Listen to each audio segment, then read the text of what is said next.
The Amazing Spider-Man, número 22. Si no has visto los números anteriores, puedes encontrar la lista de reproducción aquí arriba y en la descripción del video.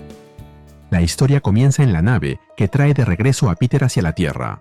Desde la ventanilla contempla el planeta suspendido en el espacio. A unos pasos, Rocket le comenta que aún está a tiempo de cambiar de idea. Dice que en Europa, refiriéndose a la luna de Júpiter, conoce un rincón lo bastante agradable como para hacerle olvidar los problemas que dejó atrás. Peter admite que parte de él siente curiosidad por comprobar si eso sería posible. Rocket responde que esa clase de contradicción es muy propia de los humanos y que no le sorprende en lo más mínimo. Luego añade, con tono seco, que dentro de todo, Peter resulta más tolerable que muchos otros miembros de su especie. Peter acepta el comentario como si fuera un cumplido y le agradece. Le dice que, pese a todo, lo va a extrañar. Mientras la nave continúa su descenso programado, alguien agrega que algunas personas provocan felicidad allí donde aparecen. Otros, cuando se van, es santo. Rocket le dice a Peter que lo ignore.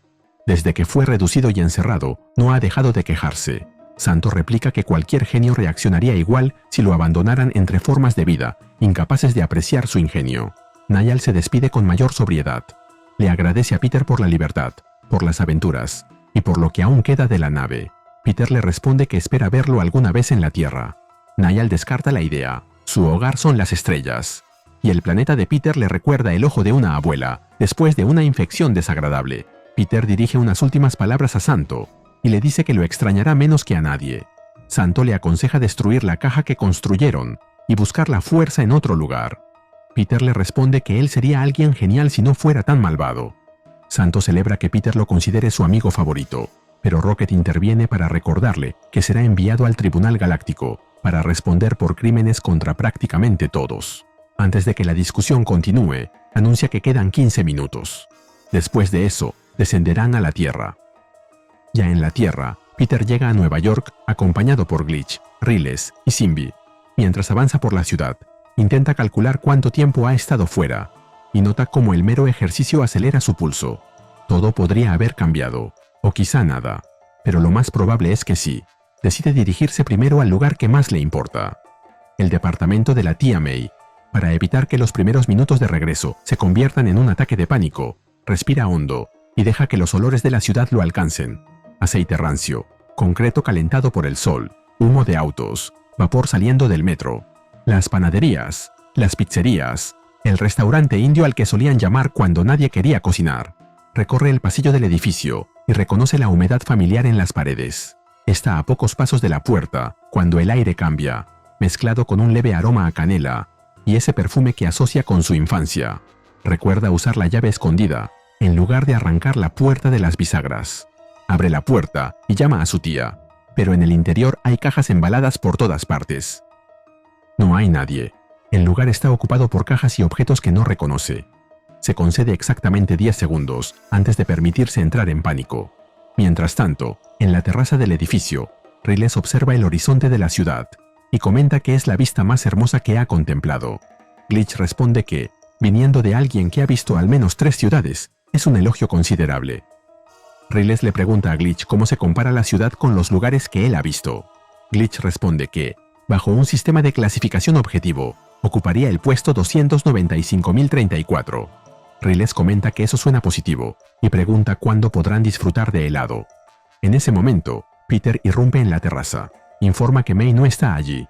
Sus pertenencias han desaparecido y el departamento contiene objetos que no reconoce. Añade que no tiene teléfono y que estuvo fuera demasiado tiempo, por lo que pudo haber ocurrido cualquier cosa. Riles le pide que no se precipite y se concentre en determinar el siguiente paso. Peter asiente y le pide a Glitch que los lleve al otro lado de la ciudad, lo más rápido posible.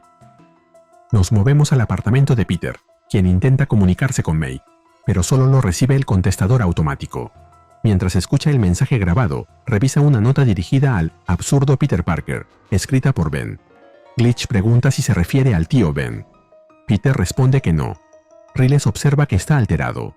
Peter guarda la nota y les pide que lo acompañen a un último lugar antes de hacer cualquier otra cosa.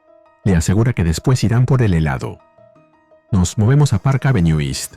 La doctora Mayra Osmani Milton mantiene una conversación telefónica con Astrid. Pregunta si hubo algún cambio en la condición de Brian, y Astrid le responde que solo ha estado fuera alrededor de 45 minutos y que, hasta el momento, no hay novedades. Le sugiere que intente descansar, aunque sea 1 hora. Mayra responde que no podría hacerlo. Se limitaría a mirar el techo hasta saber que ese cerebro está completamente estable. De pronto se escucha un portazo en la casa. Mayra reconoce el origen del ruido y le pregunta a su hijo si decidió abandonar la escuela sin avisar otra vez. Ken le recuerda que la terapeuta les pidió evitar los comentarios pasivo-agresivos. Mayra replica que esa misma terapeuta insistió en que reglas y estructura eran necesarias para mantener cierto equilibrio, así que tal vez no todas sus recomendaciones sean coherentes. Mayra le señala que debería resultarle extraño verla en casa en un día laboral. Él responde que siendo ella la jefa, puede decidir cuándo trabajar y cuándo no. Mayra le recuerda que hubo un accidente en su laboratorio y que uno de los miembros de su equipo quedó gravemente herido. Ken toma un frasco de pastillas y lo hace sonar entre sus manos, como para que se calle. Mayra suspira y le dice que, cuando se sienta dispuesto a hablar con honestidad, podrán conversar sobre dónde estuvo durante la noche. Ken responde con ironía que agendará esa charla justo después de sufrir en silencio, y se lleva varias pastillas a la boca, mientras algo bastante peculiar se deja ver cuando levanta la mano. Nos movemos al West Side. Ben conversa con Elizabeth mientras revisan anuncios inmobiliarios en el teléfono. Junto a la cama hay una montaña de dinero en efectivo, resultado de sus actividades recientes. Elizabeth encuentra un departamento con 3 habitaciones y comenta que sería ideal.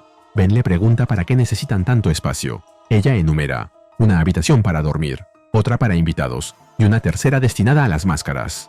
Ben cuestiona si realmente necesita un cuarto entero para eso. Elizabeth responde que no es más excéntrico que coleccionar objetos de lujo falsificados. Aún así, admite que extrañará el lugar actual. Es gélido, húmedo y poco acogedor, pero fue su primer hogar compartido. De pronto, Ben se queda en silencio.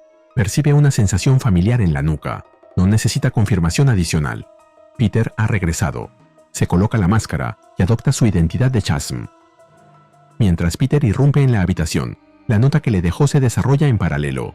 En ella, Ben explica que, si Peter la está leyendo, significa que su llamado sentido de clon no falló y que, efectivamente, no estaba muerto. Reconoce que vio su enfrentamiento en Hellgate y que el impacto que recibió fue brutal. También admite que lo estuvo observando durante ese tiempo sin intervenir. Sabía que Peter no había muerto, pero verlo desaparecer le dio una idea. Ya vestidos con sus respectivos trajes, intercambian golpes sin preámbulo. Peter no responde a las provocaciones ni a las explicaciones. Solo exige una respuesta directa. Quiere saber dónde está su tía. Ben explica que en un principio consideró la posibilidad de ayudar manteniendo la identidad de Peter activa por unos días. Sabía que le había pedido a Norman Osborn que asumiera el papel de Spider-Man, una decisión extraña, pero funcional en ese momento.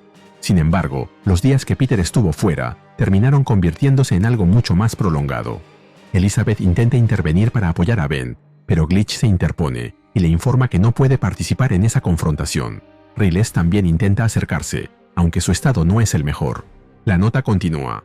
Durante mucho tiempo, Ben creyó que algo le faltaba por no tener la vida de Peter. Ahora que la experimentó, la considera complicada, sobrevalorada y, en algunos aspectos, aburrida. Ben le pregunta si encontró la lata de atún que escondió en el aire acondicionado. Peter no responde. Solo repite su exigencia. Quiere saber dónde está May. Mientras intercambian golpes, la nota de Ben entra en su parte final. Explica que, de todo lo que tomó de la vida de Peter, lo único que realmente le interesaba era la ciencia. Esa era la parte que consideraba valiosa, la que Peter arruina constantemente al insistir en jugar a ser Spider-Man. Por eso decidió concentrarse únicamente en ese aspecto e ignorar el resto. Sin embargo, incluso ahí encontró un límite. Comprendió que, al final del día, Peter terminaría llevándose el crédito por cualquier avance. Ser un clon implica aceptar que el reconocimiento nunca será propio. Elizabeth comenta que le agrada saber que Peter hizo nuevos amigos, pero que ella misma fue quien contó ese dinero. Y se levanta la camiseta para dejar ver sus atributos. Para ponérsela en la cara como si fuera una máscara. Mientras tanto, Peter le grita a Ben y le exige que le diga qué hizo con su vida. Antes de que Peter pueda responder, Elizabeth actúa. Transformada en un ser monstruoso, lanza un grito que sacude la habitación y manda a todos a volar. Ben, aturdido, le pide que tenga cuidado. El ataque también lo alcanzó. Ella le responde que lo ama. pero que necesita que no haga nada imprudente durante unos segundos. Luego se dirige a Peter. Sabe que está enojado y no intenta minimizarlo, pero esa pelea no resolverá nada. Su tía está bien. Se mudó con su novio, Ricardo. Lo sabe porque leyó parte de su correspondencia. Peter le pregunta qué fue lo que Ben le dijo a May mientras se hacía pasar por él. Elizabeth responde que nada. Habló muy poco con las personas cercanas a Peter y, en el caso de May, evitó intervenir. Ella nunca dejó de confiar en su sobrino. Peter le advierte a Ben que, cuando termine de resolver cualquier desastre que haya dejado atrás, más le convendrá mantenerse lejos. Ben le sugiere que piense en algo mientras organiza su represalia. Si su vida se desmoronó simplemente porque algunas llamadas no fueron respondidas, quizá lo que había construido no era tan sólido como creía. Glitch interrumpe. Ryleth se ha desplomado. Sus signos vitales son preocupantes, y la causa parece estar relacionada con la atmósfera terrestre. Nos movemos a la oficina de Norman Osborn, quien intenta comunicarse con Mayra. La llamada no es atendida, así que decide dejar un mensaje. Explica que espera que esté ocupada, y no evitándolo deliberadamente, aunque reconoce que, dadas las recientes noticias sobre el ataque a Oscorp y su breve etapa como Spider-Man, tendría razones para hacerlo.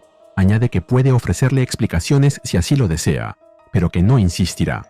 Lo que realmente le interesa es retomar la conversación que habían iniciado sobre su hijo. Últimamente ha estado reflexionando sobre la mortalidad y la juventud, y quiere ponerse a su disposición. Tras colgar, continúa con un análisis de su propia sangre. La computadora informa que sus estructuras musculoesqueléticas están perdiendo integridad, con una disminución en fuerza y capacidad de recuperación. Los datos apuntan al inicio de una enfermedad de degeneración celular. Norman procesa la información y pide que llamen a Miles Morales. Nos movemos a la azotea del edificio Baxter. La llegada de Glitch no pasa desapercibida. Human Torch protesta. No pueden vulnerar sus sistemas de seguridad, aterrizar sin autorización y esperar asistencia inmediata solo porque Spider-Man los considere su hospital de emergencia personal. Thing exige saber qué es exactamente lo que han traído. Ryleth le estornuda a Johnny en la cara. Glitch explica que se trata de una hembra adulta cayoviana, expuesta a no menos de 98 microorganismos terrestres para los cuales no posee defensas naturales. En la otra mano, sostiene a Simbi, a quien describe como un pedazo independiente de la especie simbiótica Clintar, que parece enfermo, aunque lo más probable es que esté fingiendo para llamar la atención. Glitch finalmente revela la palabra clave que le enseñó Peter: tortas de avena. Ben indica que habilitará 2 salas, pero al escuchar a Johnny vomitar, comprende que necesitarán 3. Volvemos con Peter, quien ha llegado a la casa de Ricardo. Al abrir la puerta, Ricardo le deja claro que no está dispuesto a facilitarle las cosas. Peter intenta explicarse, pero Ricardo le impide el paso. Esa es su casa. Peter insiste en que sabe que solo intenta proteger a May y que puede aclarar lo sucedido. Ricardo no quiere escucharlo. Le pide que se marche. Peter le ruega que espere y le dice que, en realidad, no lo conoce. Ricardo responde que ese es precisamente el problema. Sí conoce a personas como él, gente que aparece cuando le conviene, desaparece cuando las cosas se complican, y luego regresa esperando seguir ocupando el mismo lugar. Ha tenido suficiente. Peter no niega la crítica.